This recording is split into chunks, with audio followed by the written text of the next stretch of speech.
I stood before my drafting table, the crisp lines of the Helix Tower blueprints illuminated by the morning light filtering through the glass walls of the penthouse office.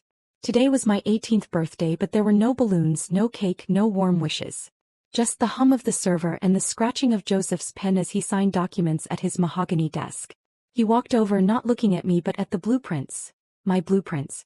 With a sneer that twisted his features into something unrecognizable, he tossed a single crisp $100 bill onto the table. It landed softly, covering the intricate structural calculations I had agonized over for weeks. "Happy birthday, Grace," he said, his voice dripping with disdain. "Take it. I'm done feeding a stray cat. Pack your things. You're fired." He leaned in close, the scent of expensive cologne cloying in the air. "You're a talentless burden just like your mother. I'm trimming the fat." He turned his back on me, dismissing me like I was nothing more than a clerical error he had finally corrected.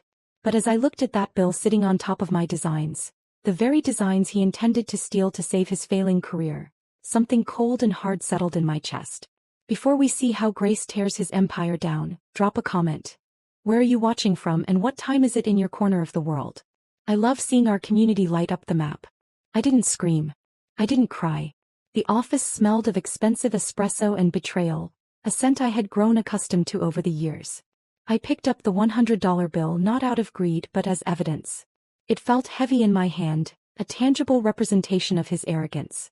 I moved methodically, packing my singular belongings. My drafting pencils worn down to nubs from endless nights of work, and my hard drive, the digital vault of my intellectual property. Joseph watched me from his desk, a smug smile playing on his lips, assuming my silence was submission. He thought he had crushed me, but he was wrong. As I placed the items into my bag, my mind was already racing, cataloging the metadata on my private server. Every file, every timestamp, every revision history. It was all there, irrefutable proof that the Helix Tower was mine. He could steal the paper, but he couldn't steal the digital footprint. I zipped up my bag, the sound loud in the quiet office. I walked to the door, my steps steady on the polished floor. I didn't look back. I walked out into the cold Chicago wind, the city rising around me like a fortress of glass and steel. I wasn't a victim leaving the scene of a crime. I was a strategist leaving the battlefield to regroup. The transition to my new reality was swift. My apartment was small and dim, a stark contrast to the penthouse office, but it was mine. I looked at my reflection in the cracked bathroom mirror. The girl staring back at me looked tired, but her eyes were clear. For years I had lived in a prison of gratitude, a structure Joseph had built brick by gaslighting brick. He had convinced me that my talent was nothing without his guidance, that my vision was flawed without his correction. "You have no eye for structure," he would say, while simultaneously demanding I fix his sketches until 3 in the morning. It wasn't just about money or a job. It was psychological warfare. He had created a reality where I was dependent on him for my very sense of self-worth. I had believed him. I had believed that I was lucky to be there, lucky to be learning from him, even as he took credit for every line I drew. It was a learned helplessness, a conditioning so deep it felt like instinct. But as I stood there in the silence of my own space, the fog began to lift. I realized that the chains binding me to him weren't made of iron. They were made of lies. I wasn't weak. I was strong enough to survive him, and now I was strong enough to destroy him. Weeks turned into a blur of news cycles and industry gossip. Joseph was everywhere. He had won the bid for the massive Helix Tower project, and the architectural world was fawning over him. He gave interviews, his face plastered on magazine covers, claiming the vision had come to him in a dream. A dream. It was my reality he was stealing. My phone buzzed with a text from him. "See? Real architects win. You were just a tracer. Don't bother using me as a reference." His arrogance was boundless. He truly believed I was too poor, too young, and too broken to fight back. He thought he had erased me. But every time I saw his face on a screen, every time I read his quotes about innovation and vision, the fire in my belly grew hotter. He wasn't just a thief. He was a parasite, feeding off my talent to sustain his crumbling ego. And like any parasite, he needed a host. Without me, he was nothing. I stopped grieving the father figure I never really had. Grief was a luxury I couldn't afford. I went to the public library, the fluorescent lights buzzing overhead like a swarm of angry bees. I accessed the cloud server I had secretly maintained, the one Joseph didn't know existed. I began to compile a digital portfolio, timestamped sketches, early drafts, Notes on structural integrity. And then the piece de resistance. The specific structural flaw I had intentionally left in the decoy files on Joseph's computer. A flaw so subtle only the original architect would know how to fix it. I wasn't looking for a lawyer. Lawyers were slow, expensive, and could be bought. I was looking for something more powerful. I was looking for the client. The entity commissioning the Helix Tower. The one with the money and the power to end Joseph's charade with a single phone call. I scoured public records, construction permits, and industry whispers. Finally, I found a name. Edward. An infrastructure mogul known for being elusive. A ghost in the machine of Chicago's development scene. I drafted a single encrypted email to his private firm. The subject line was simple, precise, and terrifying to anyone who understood architecture. The load-bearing calculation on the 40th floor is wrong. Here is the correction. I attached the proof of my authorship, the digital breadcrumbs that led straight back to me. I hit send and waited. The response was immediate, flashing across my screen like a lightning bolt. Come to my office. Now. I walked into Edward's office, the space imposing and sleek, a testament to his power. He sat behind a desk that looked more like a command center than furniture. He didn't offer me a seat. He just held up my drawings, his eyes scanning them with an intensity that made me want to flinch. But I didn't. I stood my ground. He began to drill me on architectural theory, throwing complex questions at me about load distribution, wind shear, and material stress. I answered every single one. Flawlessly. I didn't just know the answers, I felt them.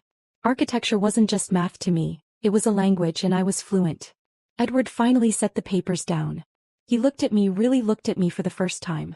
I didn't take this meeting because of the structural flaw, he said, his voice low. I took it because the style of this drawing, it reminded me of someone. Someone from my past. He opened a drawer and pulled out a photo. It was old, the edges worn. A woman stood in front of a building, smiling. My mother. My breath hitched. Your mother, Edward said. She had the same eye. The same way of seeing the world. He wasn't just the client. He was my biological father.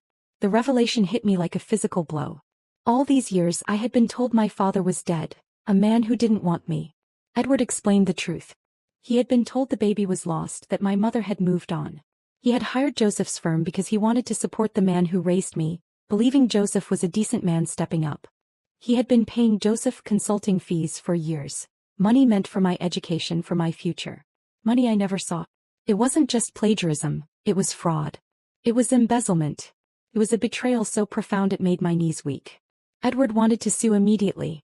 He wanted to drag Joseph into court and destroy him. But I shook my head. No, I said. Not yet. He wants the spotlight. Let's give it to him. But let's make sure it burns him. We plotted the ambush for the upcoming Skyline Design Awards Gala. The night Joseph was set to receive the contract publicly. It wouldn't be a reunion. It would be an execution. The Skyline Design Awards Gala was a spectacle of glass, light, and ego. The ballroom of the Ritz-Carlton buzzed with the hum of 1,000 conversations, the clink of crystal and the rustle of silk. It was the kind of room Joseph lived for, the kind of room he believed he owned. I watched him from the shadows near the entrance, my heart beating a steady war drum rhythm against my ribs. He stood near the center of the room, holding a champagne flute like a scepter, preening as colleagues congratulated him on the Helix Tower contract. He looked every inch the visionary architect he pretended to be, tuxedo perfectly tailored, smile practiced, confidence radiating off him like heat. But I knew the truth. It wasn't confidence, it was a costume. I stepped into the light. Edward had funded my attire for the evening. A sharp architectural black jumpsuit that commanded attention without begging for it. I walked toward Joseph, my steps silent on the plush carpet. He spotted me when I was 10 feet away. His smile faltered, then vanished, replaced by a look of pure, unadulterated panic. He excused himself from his admirers and intercepted me, grabbing my arm with a grip that was meant to hurt. I told you to stay away, he hissed, his voice low and venomous. What are you doing here? You look cheap. I look like the architect of the building you're about to accept an award for, I replied, my voice calm. I pulled my arm free. And you look nervous, Joseph. He fumbled in his pocket, his movements jerky. He pulled out a money clip and peeled off several bills, hundreds this time. Take it, he said, thrusting the cash at me. Take it and get out. Make a scene and I will ruin you. I made you, Grace. I can unmake you. I looked at the money in his hand. It was pathetic. It was his only move, his only language. Keep it, I said, stepping around him. You're going to need it for legal fees. I left him standing there, mouth agape, and took my seat at the front table next to Edward. The lights dimmed. The room hushed. Joseph scrambled to his seat across the aisle, shooting daggers at me, sweating through his expensive suit. Edward took the stage. He didn't need a microphone to command the room. His presence was enough. Architecture is the art of truth, he began, his voice resonating through the hall. It reveals the structure of our world. But sometimes structures are built on lies. Innovation is rare. Theft is common. Joseph stiffened. He buttoned his jacket, preparing to stand, assuming this was the preamble to his coronation. Tonight, we honor the design for the Helix Tower, Edward continued. A design so unique, so mathematically precise, it could only come from one mind. He clicked a remote. The massive screen behind him lit up. It wasn't a render of the building. It was a blueprint. My blueprint. The original scan from my sketchbook, dated 3 years ago. And then an overlay appeared. The metadata from my cloud server highlighting the creation date, the revision history, the author. Grace_Arch_01. The winner of the contract, Edward said, his eyes locking onto Joseph, is the architect who actually drew this. The architect whose college fund was stolen to prop up a failing firm. Please welcome my daughter and the lead architect of the Helix project, Grace. The room gasped. It was a collective intake of breath that sucked the air out of the ballroom. Joseph froze, half standing, caught in a posture of awkward anticipation that instantly curdled into humiliation. I stood up. I didn't look at the crowd. I looked at Joseph. And then he snapped. It wasn't a slow burn. It was an explosion. Joseph rushed the stage, his face purple, veins bulging in his neck. She's incompetent, he screamed, his voice cracking. She's a charity case. I taught her everything she knows. I own her. He waved his arms, the expensive watch on his wrist flashing under the stage lights. A symbol of wealth he hadn't earned. I am the visionary here. Me. Look at my suit. Look at who I am. Security guards intercepted him before he could reach Edward, holding him back as he thrashed and spat. The crowd watched in horrified fascination. It was a masterclass in the psychology of the imposter. You see, Joseph's rage wasn't strength. It was the panic of a man whose identity was entirely purchased. He believed that if he had the right things, the office, the awards, the money, he was somebody. But deep down he knew the truth. He was a hollow shell. His status was a coat of paint over a crumbling foundation. When you strip away the stolen credit and the embezzled funds, there is no Joseph the architect. There is only a frightened, mediocre man terrified of being seen. His meltdown wasn't just a tantrum. It was the illusion of power shattering against the hard surface of reality. He thought his wallet gave him authority. But tonight, in front of the entire city, he learned that you can rent a lifestyle but you cannot buy a legacy. They dragged him out, still screaming about his importance. I walked up the stairs to the podium. Edward stepped aside, beaming with a pride that felt like the sun. I looked out at the sea of faces, at the industry titans who had ignored me for years. I didn't need to scream. I didn't need to fight. The blueprints behind me spoke for themselves. The aftermath was swift and absolute. The legal system does not look kindly on trustees who embezzle from minors, especially when the evidence is presented by a billionaire with a grudge.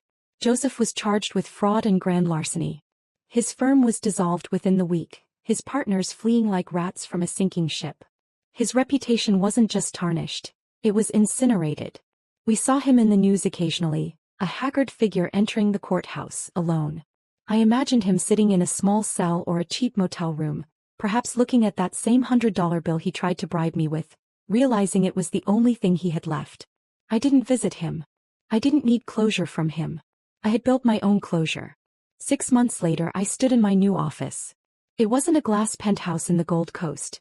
It was a converted loft in the River North District, brick and timber, filled with light and the energy of creation. I wasn't working for Edward. We were partners. My name was on the door right next to his. I was designing the Helix Tower, overseeing construction, making decisions that reshaped the skyline I loved. There was a knock on my door frame. It was Aaron, my new intern. He was young, nervous, clutching a sketchbook like a shield. He reminded me so much of myself at 16. I finished the drafts you asked for, he stammered. But they're probably not good enough. I walked over to him. I didn't take the drawings and dismiss him. I sat down next to him. Let's look at them together, I said. Your eye for structure is good. You just need to trust your line. I saw his shoulders relax, a weight lifting off him. I was breaking the cycle. I was building a firm where talent was nurtured, not stolen. I walked to the window and looked out at the city. The steel and glass rose up to meet the sky, a testament to human will. I belonged here. I wasn't a tracer. I wasn't a burden. I was an architect. If you are watching this and you feel like you are living in the shadows of someone else's ego, if you are doing the work while someone else takes the bow, listen to me. You are not their prop. You are not their background character. They want you to believe that you are nothing without them because they know deep down they are nothing without you. Break the glass. Take your blueprints. Walk out the door. It will be cold and it will be scary, but I promise you the air is cleaner on the other side. You are the architect of your own life. Do not let anyone else hold the pen. Anyone else hold the pen. Anyone else hold the pen. Anyone else hold the pen. Anyone else hold the pen. Anyone else hold the pen. Anyone else hold the pen. Anyone else hold the pen. Anyone else hold the pen. Anyone else